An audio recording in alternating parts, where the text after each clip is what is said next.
Bon, je rencontre Karine Banville.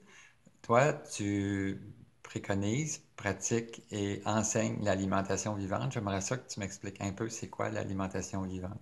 L'alimentation vivante, en fait, c'est de garder le plus possible l'aliment à son stade naturel. Donc, qu'on utilise l'alimentation, les aliments pour faire des desserts, des soupes, des pâtés crus, des crêpes crues, c'est qu'on va prendre l'aliment, on ne le fera pas cuire. Donc, puis il y a pas de cuisson, il n'y a pas de viande, c'est végétalien. Donc, aucun œuf, aucun lait, aucun produit laitier, aucun fromage, aucun sucre raffiné non plus. Donc, on garde l'aliment le plus à l'état brut possible.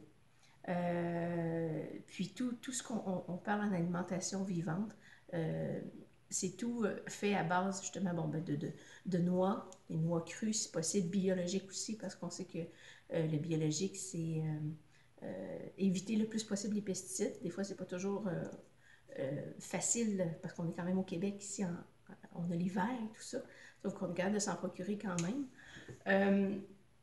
Euh, donc, je disais biologique, peut-être un couple, je sais plus ce que je dis. OK, c'est beau, on reprend. Parfait. Donc, oui, les éléments biologiques, on parle aussi de les noix, crues biologiques, les fruits, les légumes, euh, c'est tout ce qui a trait vraiment à ce que la nature nous donne. Donc, on utilise ça et là, on concocte des petits plats magiques très nourrissants. Puis, qu'est-ce que je peux vous dire par rapport à l'alimentation vivante, c'est que c'est la première fois de ma vie que je peux sentir mon corps se combler avec peu de nourriture. Chose qu'avec le cuit, euh, jamais. On en mange encore un petit peu de cuit. Puis, mon Dieu, que ça prend. Ben, en fait, c'est facile, l'alimentation cuite ne réussit pas à combler autant que l'alimentation vivante. C'est aussi simple que ça. Donc, ça, je peux dire que c'est un gros, gros, gros, gros, gros plus. Mm. Moi, je suis en train de faire un périple à vélo, là, puis je rencontre beaucoup de gens, puis disons que je vais caricaturer un peu, mais je suis pas dans l'alimentation vivante à 100%, puis c'est plus difficile pour moi de pratiquer ça sur la route comme ça, mais quand je rencontre des gens, ce que je perçois, c'est qu'ils ont peur que je tombe inanimé à un moment donné, on dirait que, sais-tu, Mais vraiment pas. Vraiment pas. Ben moi, je ne crois pas à ça du tout. Regardez juste dehors. Est-ce que vous voyez les chevreuils, les cerfs on appelle ça chevreuils, ce sont des cerfs de Virginie. Comment vous les voyez? Est-ce que vous les voyez en santé, en train de gambader partout? Qu'est-ce qu'ils mangent? Ils mangent des feuilles, ils mangent de la nature, ils mangent du sel, ils mangent... Donc non. Puis le corps humain, en fait, si on compare le corps humain à celui, mettons les dents ou... mettons, on prend les dents, juste par rapport aux dents, celui d'une vache, celui des cerfs, ben, et celui des vaches, on a des dents similaires aux vaches.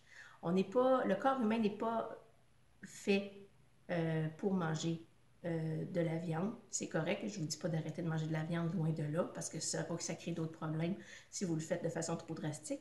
Mais quand même, c'est quelque chose d'être de plus en plus conscient que le corps humain est quand même un corps qui est primairement, si je peux le dire comme ça, euh, un corps subtil.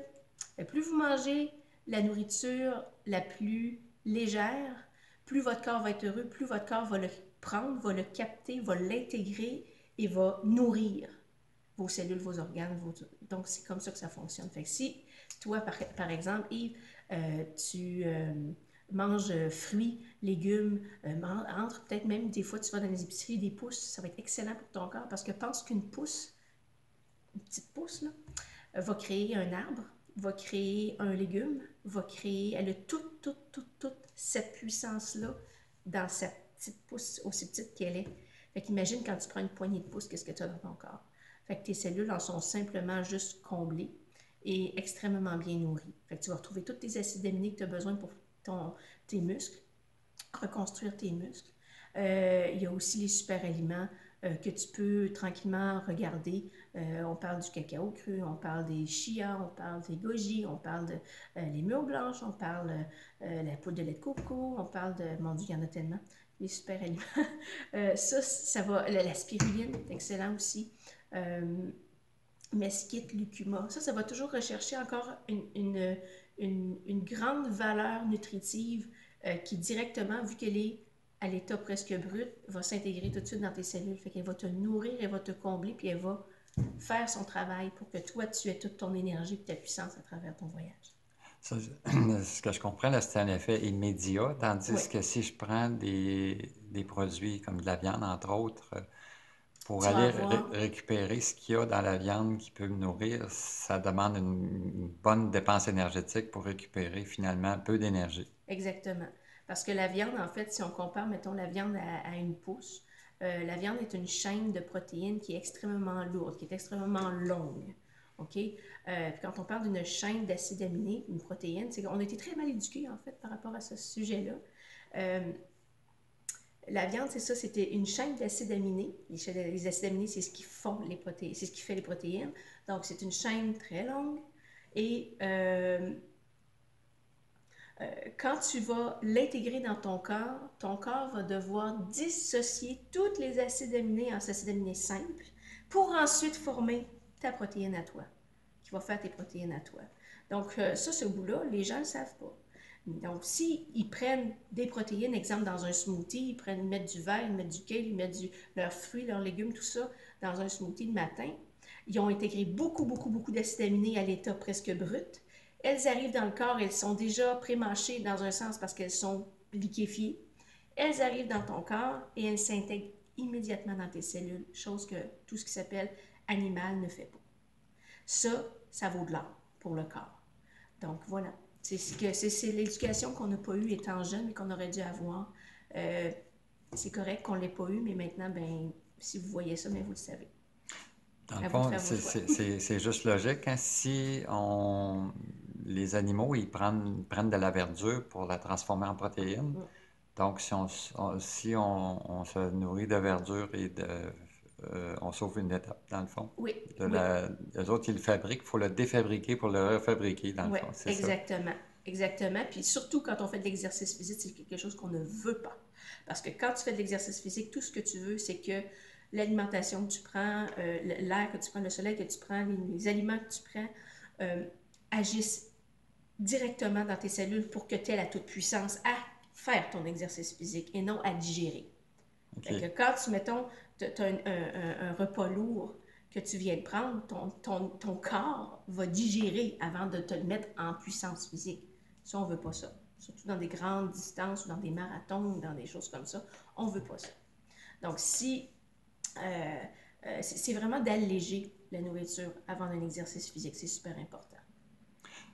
Tu peux me parler, tout à l'heure, tu m'as parlé d'une expérience que tu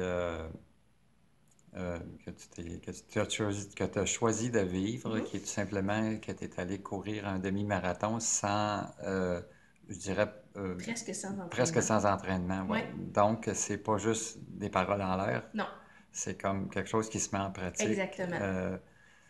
et ça donne des résultats. Puis Oui, c'est simple. oui. Fait que moi, c'est ça. Pour expliquer plus en profondeur, j'ai commencé à courir avec un 10 km à Québec. Puis j'ai réussi mon 10 km parce que mon but, moi, c'est pas de performer, c'est de réussir à atteindre quelque chose. Donc, j'ai réussi avec surtout les méthodes. Ça faisait 6 mois que je mangeais beaucoup plus vivant. Je ne suis pas encore à 100% manger vivant, cru. Mais regardez, après 6 mois, j'ai atteint ça. Puis la neuvième course de cette année-là, donc en mai, je fais un 10 km et en août, au demi-marathon, au marathon de Québec, j'ai fait un demi-marathon de 21,1 km et j'ai réussi. Donc, j'étais vraiment très fière de moi. Et sans l'alimentation suffisante, je peux vous le jurer que jamais j'aurais réussi parce que je me souviens de mon état 5-6 ans avant quand j'avais couru puis que je faisais genre un 2-3 km. Et là, jamais je ne me suis sentie comme ça pendant même mon demi-marathon. Donc, ça fait un nettoyage, ça fait une légèreté dans le corps. Euh, Comme je vous dis, vous pouvez croire, vous pouvez pas croire. Je pense que le meilleur, c'est simplement essayez-le, vous le verrez, vous le vivrez. Est-ce que vous devez changer drastiquement? Jamais de la vie. Allez-y pas par pas. C'est comme ça que j'enseigne dans mes cours. C'est un pas à la fois. Euh, c'est ajouter des aliments excellents pour votre corps. Votre corps va vous le redemander. Fait que si vous l'écoutez, votre corps va vous le dire, j'ai le goût d'avoir encore de cet aliment-là. Ben, écoutez-le parce que c'est ça dont il a besoin. C'est pas du reste. Puis tranquillement, il y a des éléments qui vont se sevrer. C'est comme ça, je pense, c'est comme ça que la vie fonctionne. C'est comme ça que j'étais devenue végétarienne dans l'an 2000. C'est comme ça que je suis devenue euh, que je suis en train de devenir végétalienne de la même façon et plus crue aussi de la même façon. Donc, un pas à la fois, c'est le best, c'est le meilleur parce que votre corps s'adapte. Puis quand votre cerveau, puis que vous êtes capable d'écouter votre corps, votre conscience, il vous le demande. Écoutez-le, puis vous allez voir, vous allez en sortir vraiment grandi, puis ça fait un effet sur toute la vie, en fait. C'est ça que ça fait l'alimentation du corps. C'est bien. Puis moi, je peux témoigner aussi parce que j'ai pas fini de faire ma transformation. J'ai juste choisi d'ajouter justement des aliments qui soient plus de végétaliens puis des frugivores et Mhm. crudivores, là. Il y a en février 2013, puis j'ai fait ça très graduellement, puis je suis encore en transition. Puis j'ai perdu, parce que ça a un effet de détoxination, j'ai perdu 30 livres en quelques mois, sans rechercher rien. J'avais pas d'objectif autre que me nourrir mieux. Mm. Fait que ça confirme ben, je pense que ça confirme en tout cas ce que tu... Puis je veux savoir, est-ce que tu as d'autres choses à ajouter par rapport à ça, par rapport à l'alimentation? Est-ce que tu as d'autres choses que tu aimerais que les gens sachent ou prennent conscience? Mais je pense en fait, c'est simplement, c'est ça, comme j'ai dit à la fin tout à l'heure, c'est euh, essayez, prenez conscience de ce que ça crée dans votre corps. Parce que tant et si longtemps que vous ne serez pas conscient de ça, vous ne verrez pas le changement ou le- la raison pour laquelle vous le faites. Donc, il ne faut pas que ce soit une raison de coup de tête, jamais. Faut que, puis, des bonnes choses, le chia, ajoutez des super aliments tranquillement. Vous allez voir que votre corps va simplement être mieux. Puis tranquillement, ben, faites des choix de vie. C'est simplement ça. C'est juste ça. Ouais. Bon, mais ça, on va clore là-dessus. Merci. Mais merci beaucoup. Belle journée. Salut. Bonne journée.